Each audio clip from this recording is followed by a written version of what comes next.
Glória. Bendito é o Senhor. Grande é o Senhor. Louvado seja Deus, igreja. Igreja, eu quero dizer que o Senhor irá abençoar cada um sempre, né? E de coração ofertar ou dizimar na casa do Senhor. E eu quero convidar o irmão Mateus, né? O irmão Mateus é obreiro lá em Apinharés, que ele possa orar pelo pregador da palavra. Pastora Edmilson, né? Amém.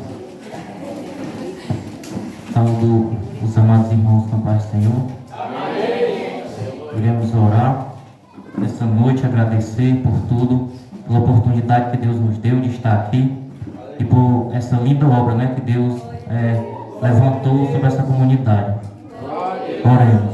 Magnífico Deus e bendito Pai, Pai querido, Pai amado, Pai santo, ó Deus de Israel, que tens abençoado, meu Pai, cada um. E tem, meu Pai, dado direção ao teu povo, meu Deus, para vir até aqui, meu Pai, para te cultuar e te adorar, meu Deus.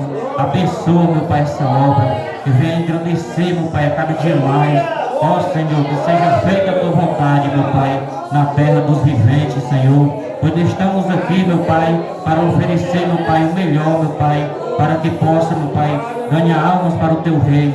Nesses dias difíceis, meu Pai, esses dias de guerras, dias de luta, mas o Senhor tem nos ajudado, o Senhor tem nos guiado, meu Deus. Abençoa, meu Pai, mais essa noite, e te apresento também o servo, meu Pai, o teu servo que irá, meu Pai, ministrar a tua palavra hoje, nessa noite. Usa ele, meu Pai, como servo, como vaso teu, meu Pai, consagrado por ti, meu Deus. Usa ele, meu Pai, que seja feita a tua vontade e não a vontade dele, meu Pai. Que o Senhor venha preparar os corações, meu Pai, essa noite, para ouvir a tua palavra santa, meu Deus. Que venha, meu Pai, transformar, que venha libertar, meu Pai, e trazer algo novo, meu Pai, no coração de cada um que aqui está hoje, meu Pai. Pois o Senhor sabe, meu Pai, o que cada um precisa. O Senhor sabe, o Senhor conhece os pensamentos, o coração. O Senhor sabe de todas as coisas, meu Pai. Então, meu Pai, eu te peço que o Senhor prepare, meu Pai, o coração. E que essa palavra, meu Pai, venha transformar a vida de todos. Em nome de Jesus, amém. E graças a Deus.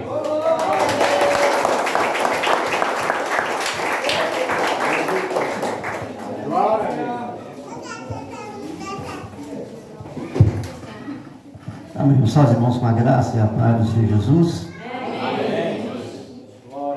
Amém. Os irmãos, não fiquem acanhados, porque os irmãos não têm a obrigação de me conhecer, viu? Realmente eu moro bem distante. Mas nós iremos louvar o Senhor, louvar o Senhor esta noite, pregar a palavra de Deus. Estou feliz também por ter conhecido pessoalmente o pastor Flávio. Já conheci o pastor Giovanni. Em nome de Jesus, conheço muito o pastor Diego, o pastor Jane também. E assim, meus amados irmãos, nós iremos aproveitar essa oportunidade para nos conhecer, né? Ouvindo a palavra de Deus. Porque no céu não vai ter essa distância geográfica. Vamos estar todos no mesmo lugar. Vamos abrir a palavra nessa noite.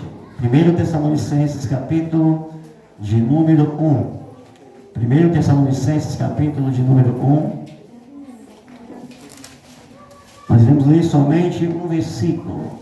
Versículo de número 5. Primeira carta do apóstolo Paulo aos Tessalonicenses, no capítulo 1, versículo de número 5. Louvado seja Deus. Diz assim a santa e poderosa palavra do Senhor: porque o nosso evangelho não foi a vós somente em palavras, mas também em poder e no Espírito Santo, e em muita certeza, como bem sabeis, quais fomos entre vós por amor de vós. Amém. Vamos poder nos sentar nessa noite.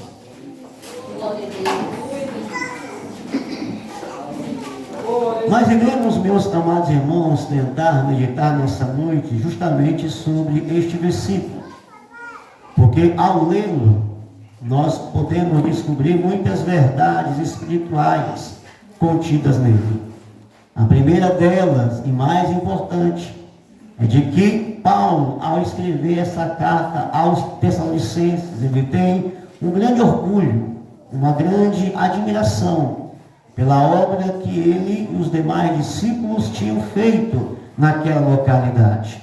Como vai dizer aqui no contexto, a fama daquela igreja ficou conhecida em vários lugares, porque quando a pregação do Evangelho chegou naquela localidade, muitos que serviam aos falsos deuses, aos deuses pagãos, entregaram as suas vidas a Jesus.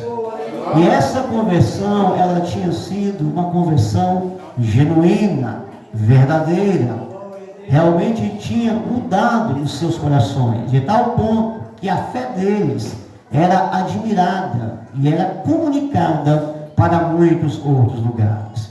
Porém, no versículo 5 que nós lemos, a Bíblia diz, porque o nosso Evangelho foi até eles, foi até os irmãos.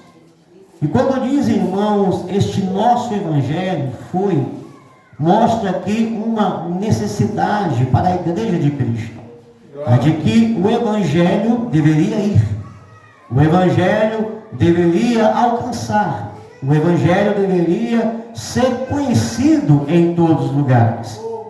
E por que o Evangelho deveria ser conhecido? Porque o Evangelho deveria ser mostrado a muitas nações.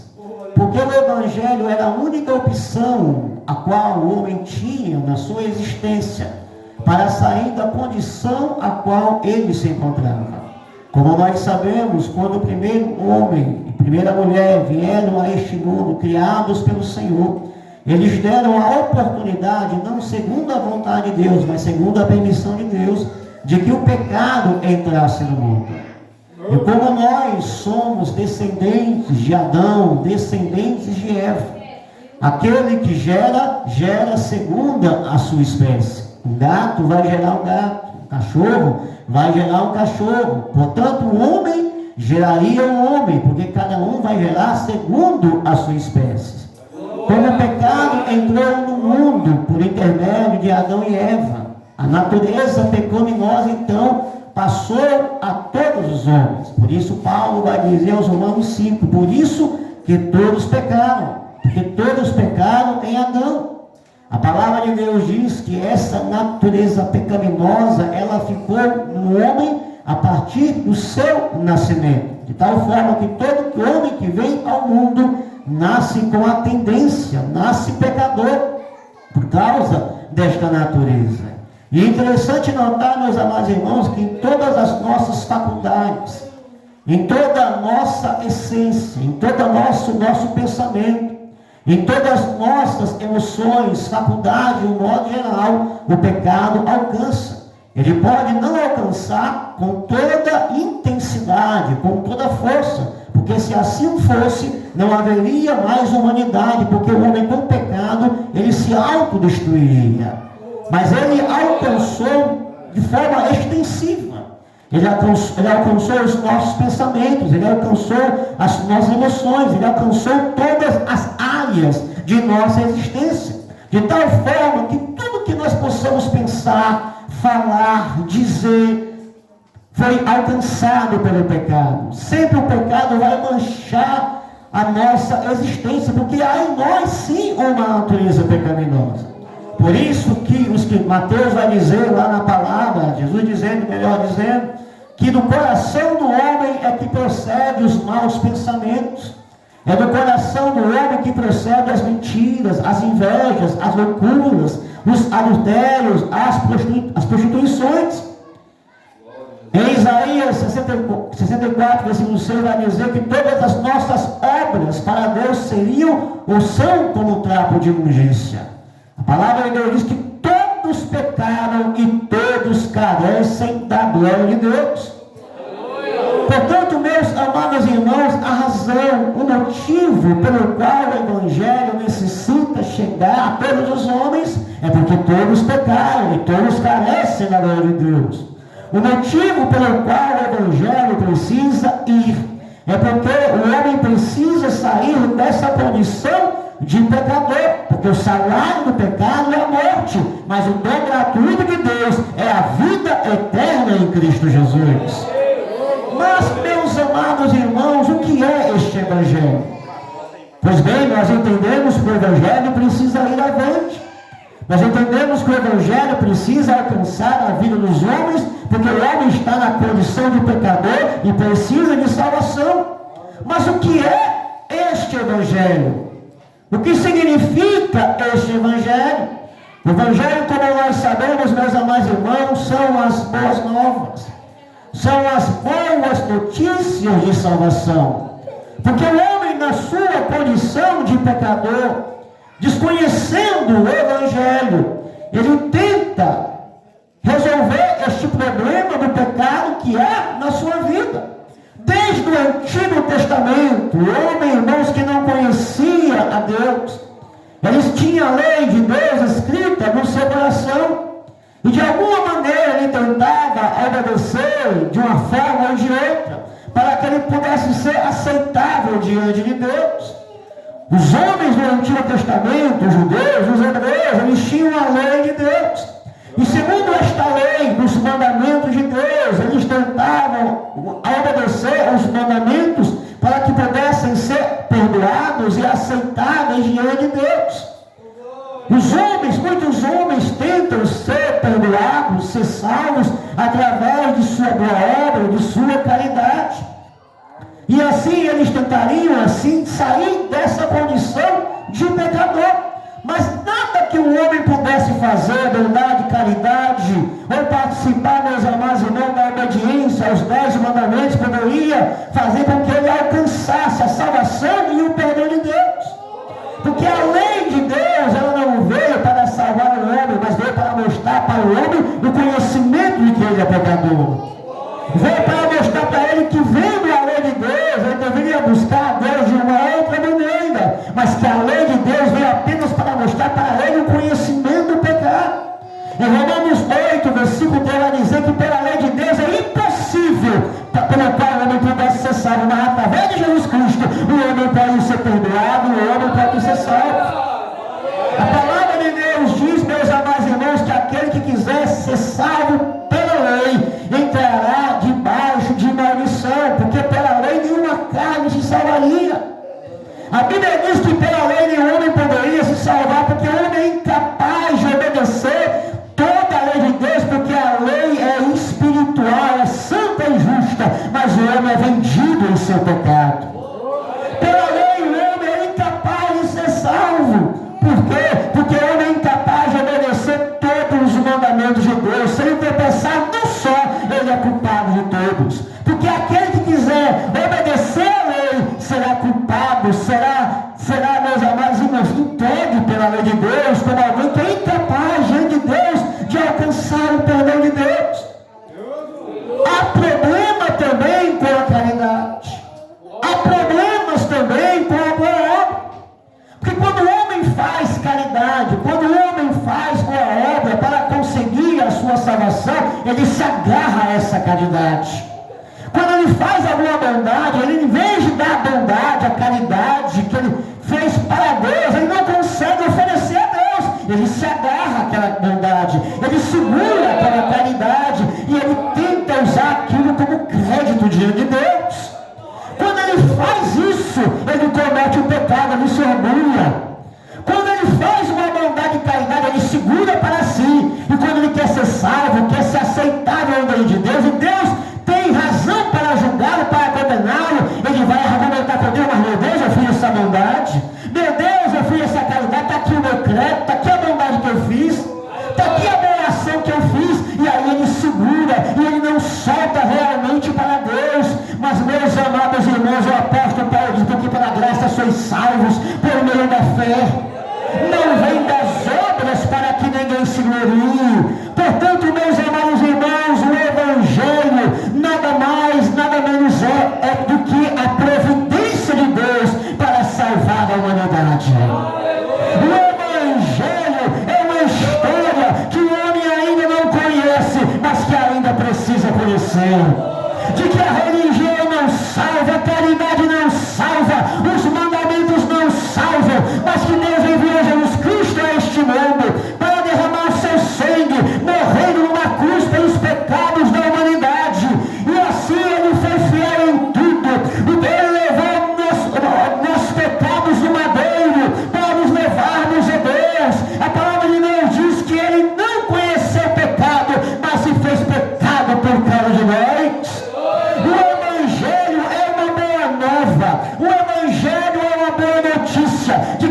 nessa noite de que Jesus é o socorro de Deus para a humanidade.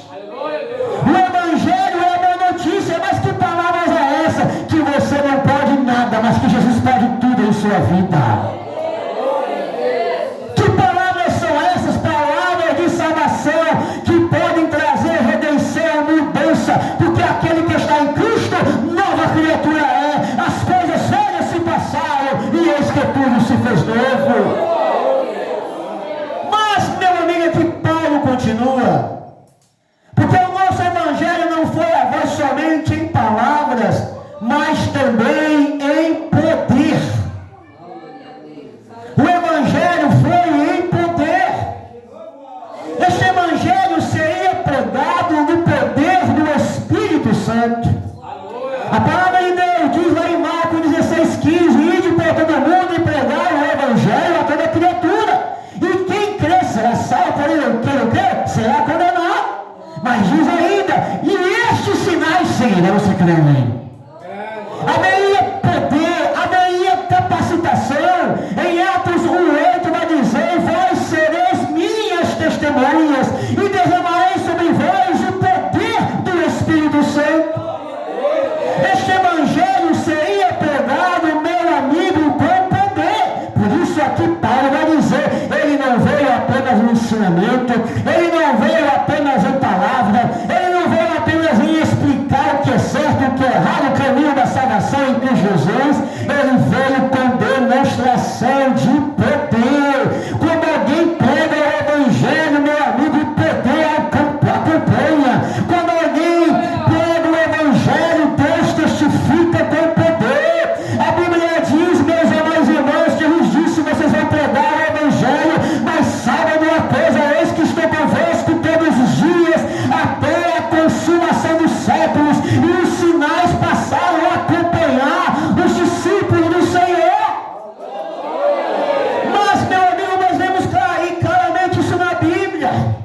A Bíblia diz em Atos 8 que houve uma grande perseguição em Samaria e os discípulos começaram a fugir para várias cidades. Mas Filipe chegou na cidade de Samaria e começou a pregar o Evangelho. E quando ele começou a pregar o Evangelho, os sinais começaram a acompanhar. Demônios começaram a ser expulsos. Pessoas começaram a ser curadas. Muitos milagres aconteceram.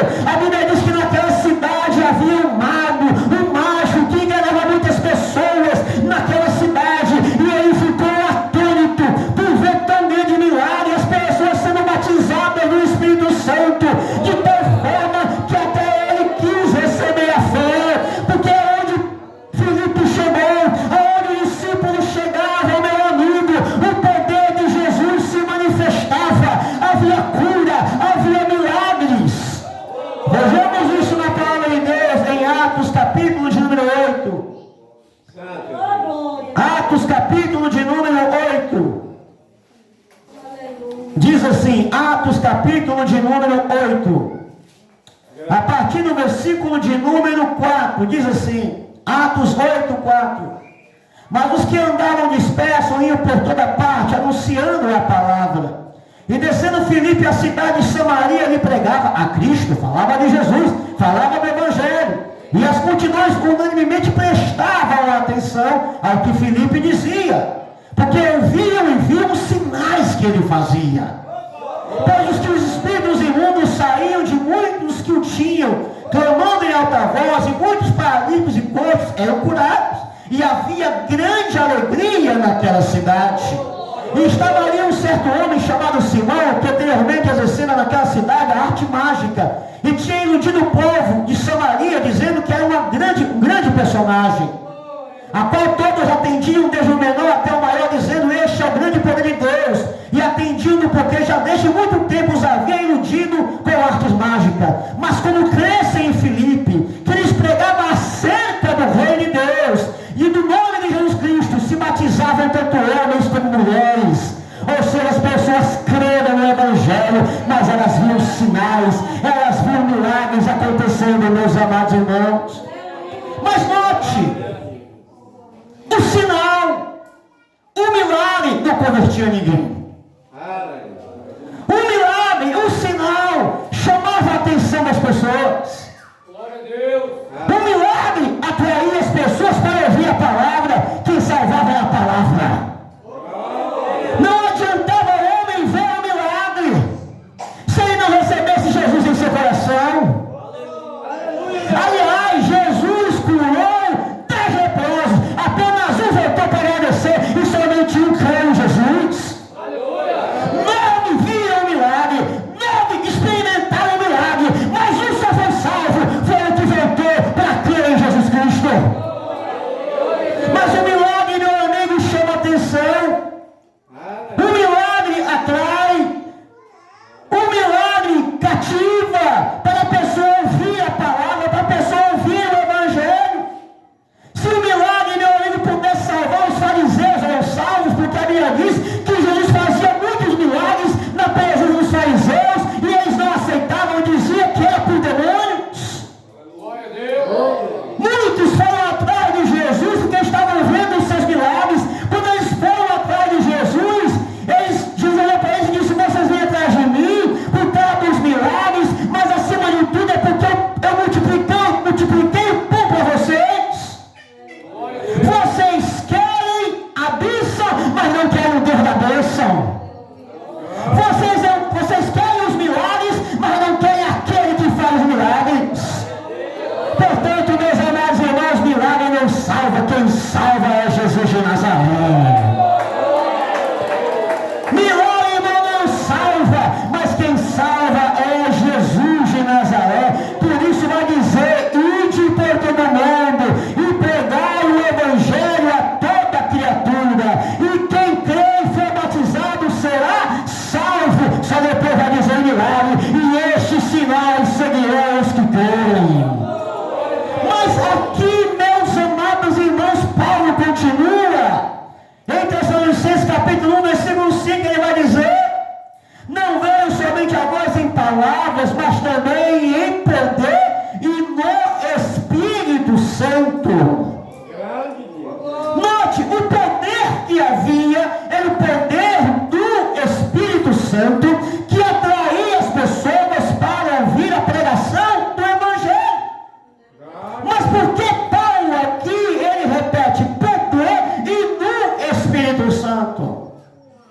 Porque esta obra, irmãos, que nós temos para realizar, Deus não nos deixou sozinhos para fazer essa obra. Jesus enviou outro Consolador para que para sempre estivesse conosco.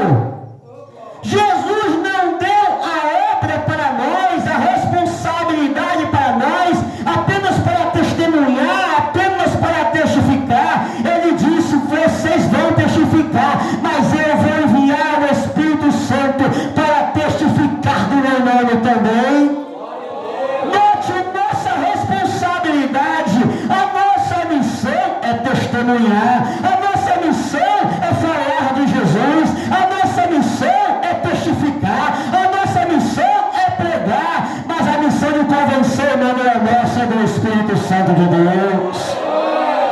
Tem crente, irmão, se diz aí, irmão, quando vai pregar o Evangelho e começa a dizer: já fiz de tudo, eu já me consagrei, eu faço isso, eu evangelizo, mas ninguém está se convertendo, ninguém me escuta, ninguém me ouve, ninguém se converte. Sabe por quê, meu irmão? Porque você está achando que convence você não convence ninguém, nem eu, nem você, nem a igreja. A responsabilidade não é minha, não é sua.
continuou. Aleluia! Estevão foi para o céu. Mas, meus amados irmãos, o Espírito Santo começou a perseguir Paulo no seu íntimo e no seu coração. Quanto mais, irmãos, Paulo perseguia a igreja, o Espírito Santo perseguia Paulo. Quanto mais, irmãos, Paulo ia atrás de Deus, dos crentes, para prender, para maltratar, para perseguir, mais o Espírito Santo ia atrás dele, para dizer: te arrepende, te converte, argumentava com ele, falava com ele: Jesus é o caminho, Jesus é a salvação. Lembra da pregação do Estevão? Lembra? Este é o caminho da verdade. Até o dia, meus amados irmãos, até o dia que Paulo, irmãos, é enfurecido, pegou alguns homens e foi atrás dos cristãos para aprender com cartas, irmãos, ali para poder prender os crentes. Quando de repente, como no sol do bom dia, Jesus apareceu, irmãos, a Paulo. Paulo caiu, e Jesus disse: Saulo, Saulo, por que tu me persegues? E naquele dia, irmãos, Saulo entregou sua vida a Jesus. Por que, irmão? Porque o Espírito Santo começou a perseguir Paulo. Estevão foi para o céu, morreu, mas o Espírito Santo continuou. Crente, eu quero dizer para você nessa noite que a obrigação de converter pessoas não é sua, é do Espírito Santo. Ele convence o homem do pecado, do juízo e da justiça. Você vai pregar, você vai evangelizar, mas quando você vira as costas, o Espírito Santo continua. Você prega, você lança semente, você prega a palavra de Deus, mas quando você vira as costas, a pessoa vai deitar na sua cama, coloca a sua cabeça no travesseiro, e o Espírito Santo começa a lembrar ela, te argumentando com ela argumenta com o Espírito Santo, ela dá razões, ela dá argumentos, e o Espírito Santo vai lá, fala, convence, argumenta também. Você não tem jeito, você é pecador, você precisa de Jesus. E também você sabe do que eu estou falando na prática. Porque um dia você ouviu esse evangelho. Um dia você ouviu essa pregação. Eu me lembro, irmãos, como se fosse hoje, em 1994. Quando eu cheguei ali na rua Jota da Penha, na Piedade. Eu tinha ali os meus 17 para 18 anos. Fui a convite de uma irmã que morava no meu bairro, Jardim das Oliveiras, em Fortaleza, para visitar o culto com ela. Chegando lá, o pregador ainda era novo, era o pastor Glauco, e ele pregando ali o evangelho. Eu fiquei admirado, já tinha visitado algumas igrejas evangélicas, mas quando ele começou a pregar, alguma coisa era diferente. Ele parecia que acreditava naquilo que ele estava dizendo. Ele pregava com alegria, ele pregava com satisfação, ele mostrava que aquilo que ele falava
decidido entregar a vida a Jesus.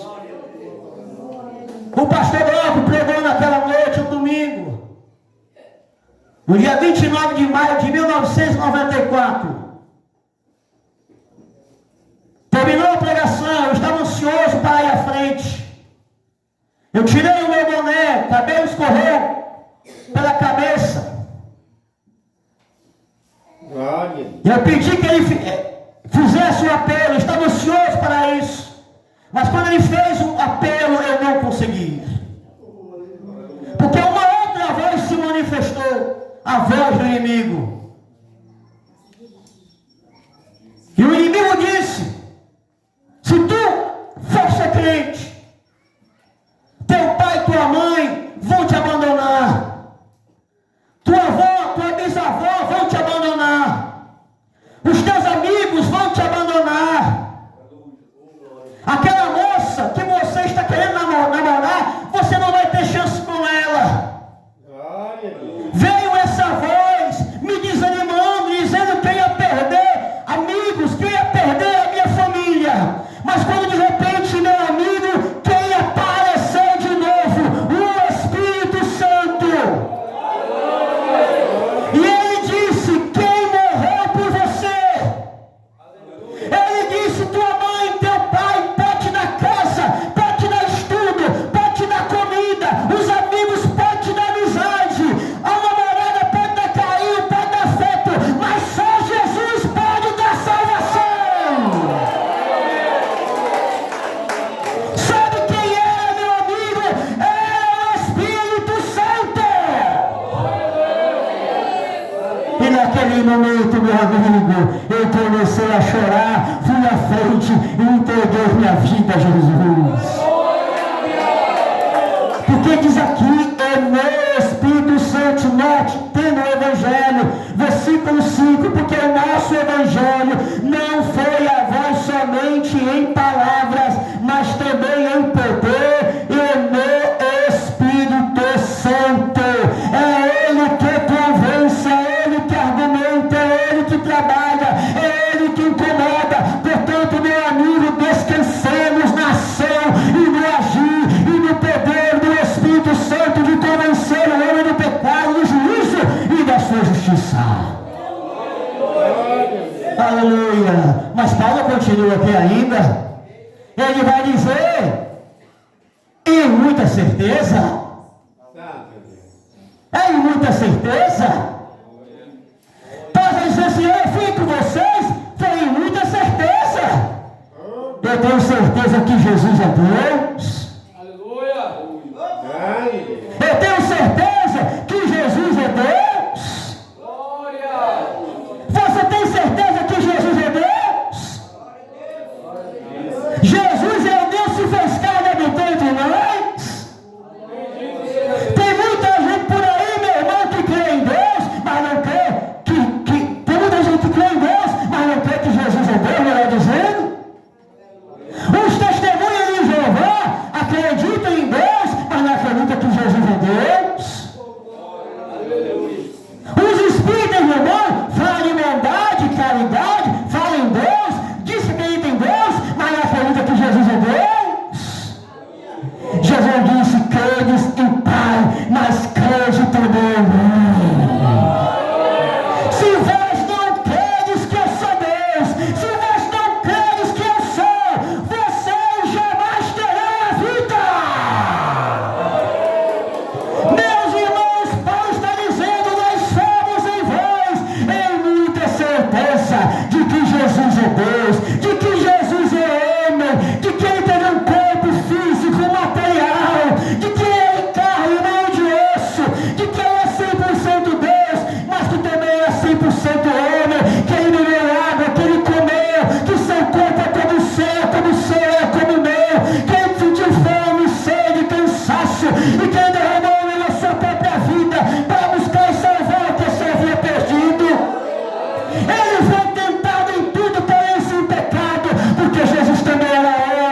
a voz em muita certeza.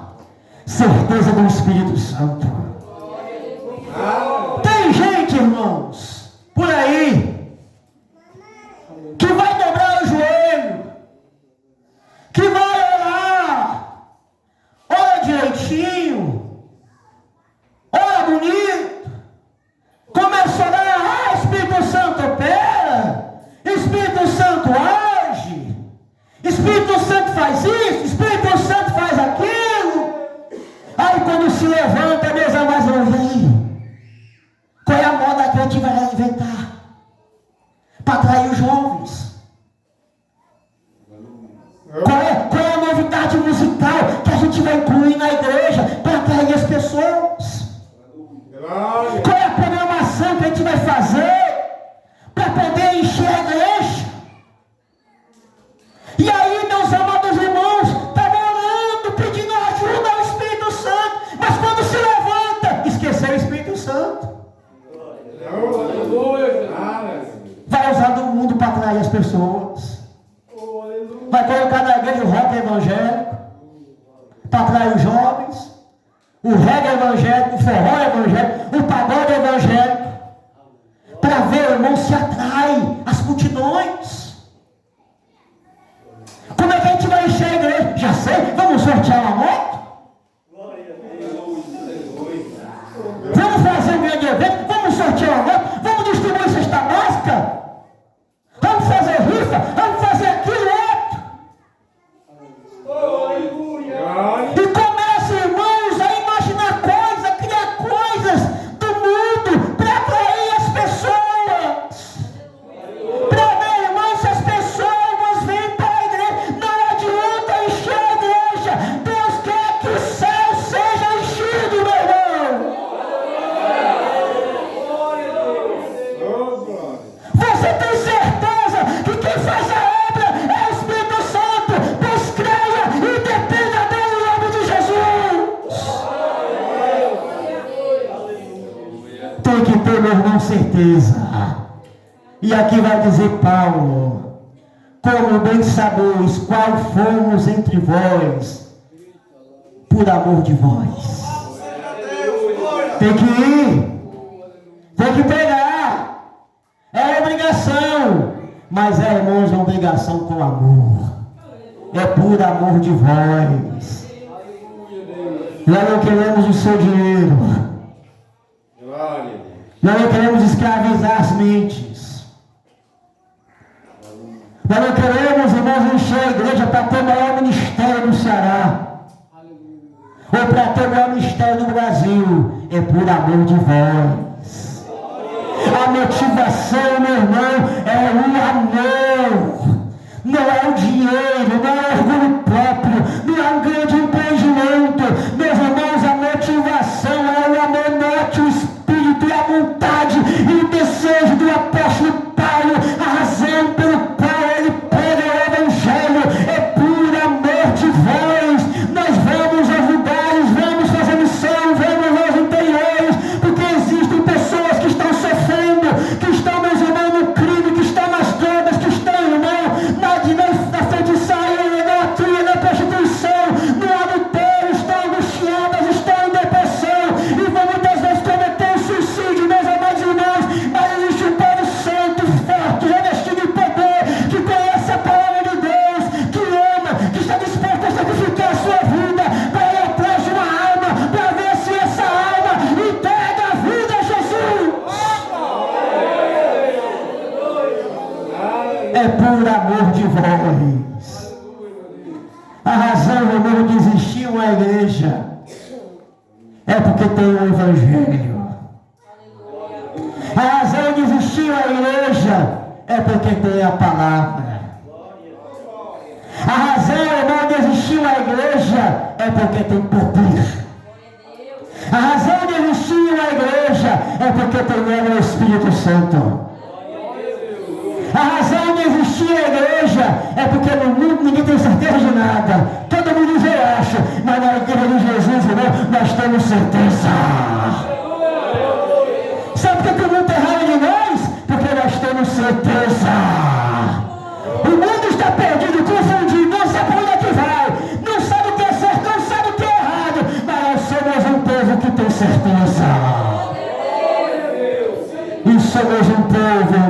fazemos isso? Porque é por amor, irmãos, a você. Por amor ao pecador. Por amor, irmãos, a Jesus. Para uma igreja, irmãos, que faz isso, ela só quer saber de duas coisas: servir a Deus e esperar a volta de Jesus. É o que está aqui no versículo de número 8. Vejamos aí, 1 Tessalonicenses capítulo 1, do versículo 8 em diante, vai dizer: porque por vós soou a palavra do Senhor, não somente na Macedônia e Acaia, mas também em todos os lugares a vossa fé para com Deus se espalhou, de tal maneira que já dela não temos necessidade de falar coisa alguma. Versículo 9. Porque eles mesmos anunciam de nós qual é a entrada que tivemos para convosco, e como dos ídolos vos converterdes a Deus, para servir o Deus verdadeiro. Primeiro motivo, irmão, está aqui: nós nos convertemos ao Deus verdadeiro. Nós fomos tirados das trevas para a sua maravilhosa luz. Nós deixamos o pecado e a idolatria para servir o Deus verdadeiro. Segundo motivo, irmãos, versículo 10: e esperar dos céus o seu Filho, a quem ressuscitou dentre os mortos, a saber, Jesus Cristo, que nos livra da ira vindoura. Uma igreja, irmãos, que tem isso, não tem como errar, não tem como falhar, porque ela tem certeza, irmãos, do que ela tem. Eu vinha vindo como um Átila para cá, e eu vinha reparando do lado, os lugares, e eu não vi, irmãos, uma igreja evangélica no caminho, mas eu vi muita igreja católica. Na maioria das vezes, irmão, você vê muita igreja evangélica nos interior. Isso aqui eu vi muito pouco. Então, se vocês estão aqui, meus irmãos, é coisa boa, é coisa maravilhosa. Eu descobri vindo para cá, eu tenho certeza que vocês são para estar aqui, para mostrar, irmãos, para este lugar que existe um Deus verdadeiro. Vamos ficar de pé nessa noite em nome de Jesus.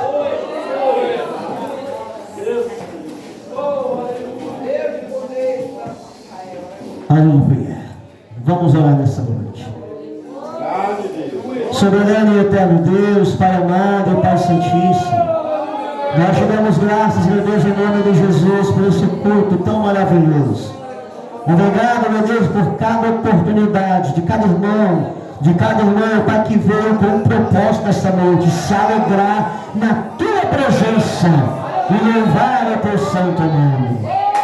Mas nós também te damos graças, meu Deus, sim, meu Deus, com sincera gratidão, porque neste lugar, meu Deus amado, é implantado, meu Deus amado, uma igreja, Senhor da glória, que está aqui, meu Deus amado, para abalar, para testemunhar, meu Pai amado, no nome de Jesus, para falar, meu Deus, que tu é a única solução para a humanidade.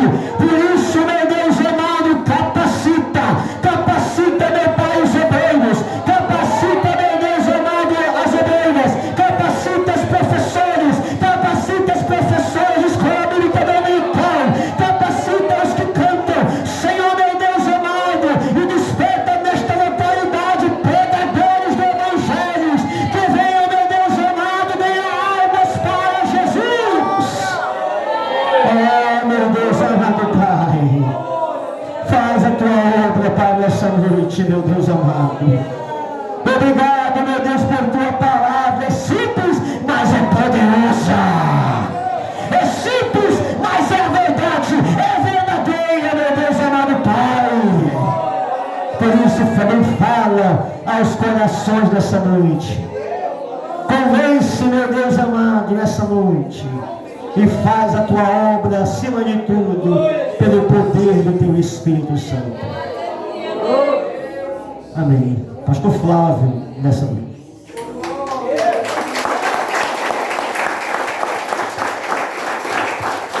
Louvado seja Deus.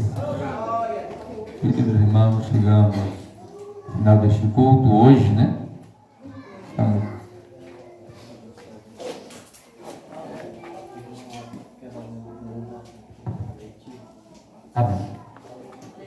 E esperamos que Deus tenha abençoado ricamente, né? A vida de cada irmão. Esta palavra maravilhosa tenha alcançado os nossos corações, né? Desejamos crente, né?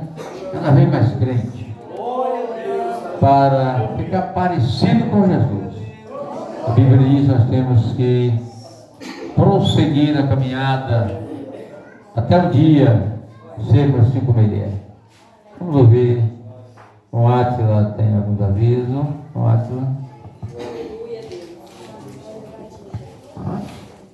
Amém, irmãos. Só aproveitando a oportunidade para falar para os irmãos do retiro de carnaval que nós vamos ter aqui em Pentecoste. Você ouviu aqui, irmão? Vou dizer aqui para você só uma introdução de muitas coisas do que Deus vai te falar poderosamente. Só foi uma introdução para você sentir o gosto do que é um retiro daqui a próximo ano, um retiro de carnaval aqui em Pentecoste. Eu vou dizer aqui uma coisa aos irmãos, desde o momento, irmãos, que Deus tocou no nosso coração lá em Fortaleza e nos direcionou a vir a esse município de Pentecoste, para conseguirmos uma escola, irmãos, que nós não tínhamos nem esperança, que o momento que nós estávamos à procura, nada estava dando certo. Mas teve uma escola lá no Santo Inês, e quando nós entramos, irmãos, e aquela coordenadora nos viu e falamos para ela o nosso desejo de fazer o retiro de carnaval naquele lugar, ela já disse assim: aqui já é de vocês, as portas já estão abertas. E graças a Deus, irmãos, a porta foi aberta, foi fixada, e nós vamos estar aqui, se o Senhor nos permitir, no retiro de carnaval em Pentecoste. E eu quero dizer uma coisa aqui aos irmãos: é culto de manhã, 9 da manhã, é culto 3 horas da tarde e é culto à noite. Você pode chegar do jeito que você for, mas você não vai chegar do jeito que você entrou, não. Você vai sair de lá diferente. Então diga aos irmãos aqui da Moriá, tanto de Apunharés, de Pentecoste, aqui da Redondeza: irmão, eu quero ficar interno. Pode me procurar, eu faço parte da comissão de retiro. Eu quero ficar interno os dias todinhos, eu quero estar participando dos cultos. Não, mas não vou ficar interno, eu quero estar visitando. As portas vão estar abertas. Então, meu irmão, você quer participar desse retiro? Nosso retiro não é banho de piscina, não tem campo de futebol, não é um acampamento, não. É para você sair de lá pegando fogo, cheio do Espírito Santo de Deus. Você que não é batizado no Espírito Santo, recebeu o batismo, recebeu os dons espirituais, renovação espiritual. Então, meu irmão, se prepare. E daqui para o retiro nós vamos estar aqui pregando a palavra de Deus, anunciando o Evangelho. E qualquer informação, você pode entrar em contato comigo, passa o meu número. Quiser ficar interno ou visitar, as portas, irmãos, lá para os irmãos vão estar abertas. Não só para os irmãos aqui desta cidade, para os irmãos de Fortaleza, que vão estar vindo. A igreja do Senhor vai estar unida, como disse o pastor, independentemente de localização geográfica, mas vamos estar aqui, irmãos. Deus nos permitiu, abriu a porta, e que você também esteja presente, para que lá receba o poder cheio do Espírito Santo. E você vai ouvir aqui o pastor Edmilson, um dia da semana ele vai estar pregando. Você vai ouvir o pastor Glauco, você vai ouvir o pastor Elai, você vai ouvir tanta coisa, meu irmão, que você vai desejar é que o retiro continue. Mas se organize, esteja lá, que é culto de manhã, culto à tarde e culto à noite. E aí você vai ouvir grandes coisas Deus fazer poderosamente. Será lá no bairro Santo Inês, né, pastor Giovanni? No bairro Santo Inês, e estamos lá, irmãos, aguardando a todos os irmãos estarem conosco lá no retiro de carnaval. Amém.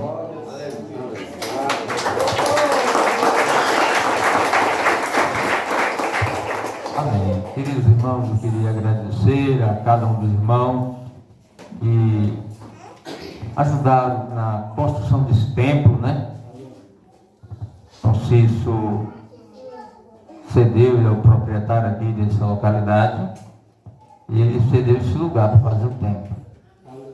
Houve a colaboração de vários irmãos esses últimos dias.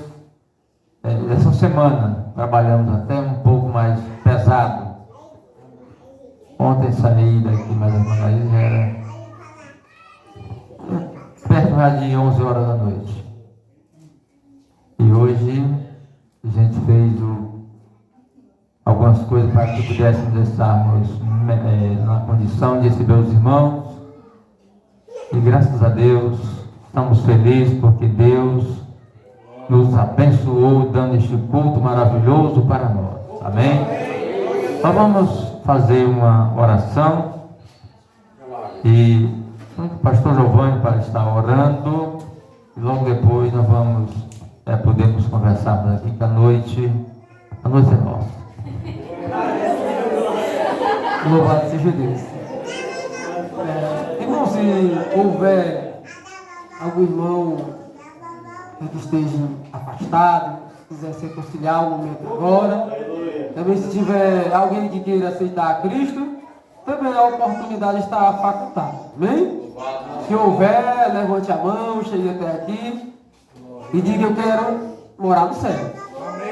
Não quero ficar de maneira alguma, eu quero ir para a glória, né? Se não houver, irmãos, iremos orar. Oremos. Soberano Deus e eterno Pai, ó Deus, queremos te agradecer, Pai Santo, por mais uma oportunidade, Pai, que tem nos dado, Senhor. Ó Deus, estar na tua presença, Pai, para junto, Pai, te cultuar, te louvar, Senhor. Pai, obrigado, Senhor, ó Pai Santo, pela tua presença. Obrigado, Senhor, pela tua palavra, Senhor, ministrada, Pai, nesta noite, Senhor. Eu te peço, meu Deus, abençoa, Pai, poderosamente, meu Deus, esta obra, Pai, aqui em Cacimba, Senhor. E, Pai, cada dia, meu Senhor, ó Pai, surja, Pai, mais cristão aqui, Senhor. Meu Deus, que o teu fogo, Pai, possa ser incendiado, Pai, ainda mais, Pai, no meio da tua igreja, Senhor. Assim eu te peço, meu Senhor, a glória. Vim, Pai Santo, derramando a tua graça, Pai, da tua Shekinah nesta noite. Que possamos ser envolvidos, meu Pai, pela tua palavra, Senhor. Assim, meu Deus, eu te peço. Nos leva, meu Deus, para nossos lares, Pai, na tua proteção divina. Meu Deus, nos guarda, Pai, de todo mal. Eu também te apresento, meu Deus, os teus servos, Senhor, que irão, meu Deus, para a fortaleza, Pai. Guarda, Senhor, protege, Pai, de todo mal, Senhor. Assim eu te peço, meu Senhor, abençoa, Pai, cada um, Pai, que aqui se encontra, meu Deus. Assim, Pai, eu te peço por fé, no nome de Jesus. Amém. Pastor, Dona Missa Apostólica. Que a graça de nosso Senhor e Salvador Jesus Cristo, e o amor de Deus, nosso Pai, e as comunhões, consolações do Espírito Santo, seja sobre nós e a paz, hoje e sempre. Todos dizem amém, amém. E Deus abençoe, irmão.